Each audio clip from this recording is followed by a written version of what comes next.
무더운 가운데 말복이 지났습니다. 한동안 평안하셨습니까? 오늘 말씀은 데살로니가 후서 3장 13절에 있는 말씀입니다. 형제들아, 너희는 선을 행하다가 낙심하지 말라. 아멘.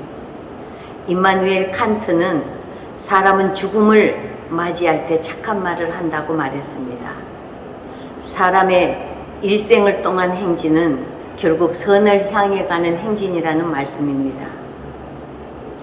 아무리 악하게 살고 사람을 죽인 살인마라 할지라도 죽음이 다가오는 시간 앞에서는 본래의 선한 양심으로 돌아가게 되어 있습니다. 안타까운 것은 사람들이 좀 더 시간이 많이 남았을 때, 내 육신의 힘이 넘쳐날 때, 가진 것이 내 마음대로 할 수 있을 때 선한 행진을 하지 못한다는 것입니다. 그리고는 가진 것을 다 잃고 건강도 남의 것이 되고 죽음이 강 건너편에 보이는 그때 가서야 선을 생각하고 후회를 합니다. 그러니 우리는 선을 위한 삶을 살아야 합니다. 특히 하나님의 자녀는 이 사실을 명심하고 하루하루 시간을 낭비하지 말아야 합니다. 요한 3서 11절에 이렇게 말씀합니다. 사랑하는 자여, 악한 것을 본받지 말고 선한 것을 본받으라. 선을 행하는 자는 하나님에게 속하고 악을 행하는 자는 하나님을 배웁지 못하느니라. 선은 하나님의 자녀의 기본 색깔입니다. 오늘 말씀에서 바울은 선을 행하다가 낙심하지 말라고 말씀합니다. 여러분, 우리가 선을 행하려면 첫째, 선한 것을 생각해야 합니다. 생각은 행동의 앞잡이입니다.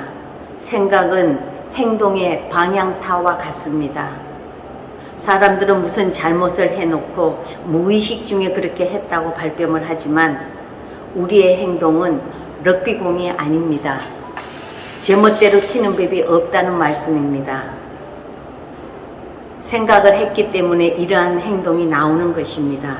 무의식 중에 그렇게 하고 말았다는 것은 생각 없이 행동했다는 말이 아니고 평소에 그 생각이 몸에 배어 있었다는 증거입니다. 얼마나 생각했으면 무의식 중에 그런 행동이 나오겠습니까? 그래서 이사야 선지자는 불의한 자는 그 생각을 버리고 여호와께로 돌아오라. 행동을 버리라고 말하지 않고 생각을 버리라고 말합니다. 생각을 바꾸면 행동이 바뀌고 죄된 생각을 버리면 죄된 행실을 버릴 수 있기 때문입니다.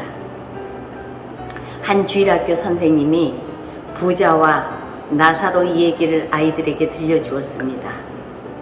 얘들아, 부자는 이 세상에서 대골 같은 집에 살면서 맛있는 음식을 다 먹으며 살았지만 결국 죽어서 그 끔찍한 지옥에 가고 말았단다.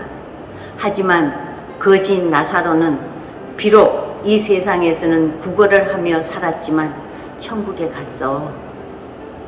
이야기를 마친 후 선생님이 물었습니다. 얘들아, 너희는 부자와 나사로 중에 누가 되고 싶니? 그러자 한 아이가 손을 번쩍 들면서 이 세상에서는 부자가 되고 싶고요, 죽고 난 후에는 나사로가 되고 싶어요 라고 대답을 하더랍니다. 성도 여러분, 이런 심리는 아이들에게만 있는 것이 아닙니다. 사람은 저마다 이 세상에서는 자기 마음껏 즐기다가 저 세상에서는 천국을 가겠다고 억지를 씁니다. 혹시 우리의 신앙이 이런 억지 신앙은 아닙니까? 하나님께서 기뻐하시는 선한 일을 생각하기도 싫어하면서 온갖 축복은 다 누리고 싶어 하는 이중적인 신앙은 아닌지, 신앙은 기분에 따라 둘러 입을 수 있는 양면 전파가 아니라는 것을 기억하시기 바랍니다. 세상에서는 실컷 마귀와 짝하다가 갑자기 저 세상에서 하나님의 편이 될 수는 없는 것입니다. 선을 쫓아가는 삶을 사십시오. 둘째, 선을 행하다가 낙심하지 말아야 합니다. 우리는 흔히 가다가 중지 못하면 아니간만 못하느니라 하는 말을 많이 합니다. 이 말은 김천택의 시조 중 한 부분인데, 무슨 일이든지 일단 시작했다면 열매를 볼 때까지 포기하지 말라는 교훈을 담고 있는데, 특히 하나님께서 기뻐하시는 선한 일을 행하다가 낙심하지 말아야 합니다. 우리는 열심히 땀을 흘렸는데 결과가 예상외로 부진할 때 낙심하게 됩니다. 또 성심을 다했는데 상대편이 내 본심을 이해해 주지 못할 때, 그런데 가만히 생각해 보면 이런 이유들은 낙심할 만한 이유가 되지 않는 것을 깨닫게 됩니다. 결과에 상관없이 낙심하지 마십시오. 선에는 선 자체에 힘이 있어서 뿌려놓은 씨를 거둘 때가 반드시 돌아옵니다. 상대방이 내 마음의 진심을 알아주지 않는다고 낙심할 필요는 없습니다. 하나님께서 알아주시면 되는 것이고, 하나님께서 알아주시면 언젠가는 그 사람도 진실을 받아들이게 될 것이기 때문입니다. 사랑하는 성도 여러분, 선은 우리의 방향타입니다. 보는 것, 듣는 것, 말하는 것이나 행동하는 것이 그쪽 방향을 향하여야 합니다. 갈라디아서 6장 9절, 우리가 선을 행하되 낙심하지 말지니 포기하지 아니하면 때가 이름에 거두리라. 아멘.